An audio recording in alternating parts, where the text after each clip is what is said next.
Suppose that we have this situation. We can have this situation in the terms of sec x plus 10x, sec x minus 10x, cosec x plus cot x, cosec x minus cot x. So all these four things can be solved similarly. So you can write this thing as 1 by sec x plus 10x.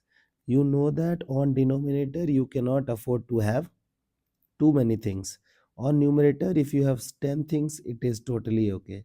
But on denominator, we cannot afford to have multiple things.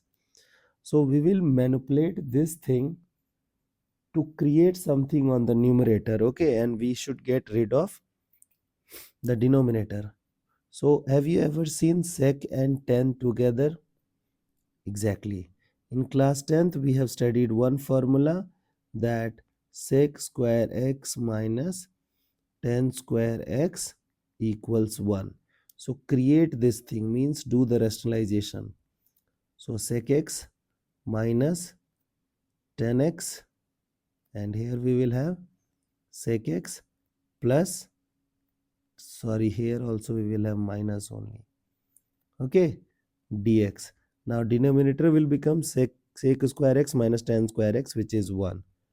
So can I write integration as sec x minus 10x dx? Now, do you remember integration of sec x?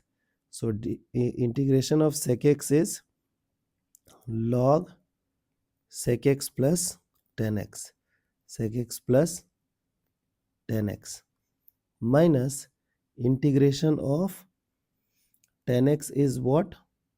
Log sec x.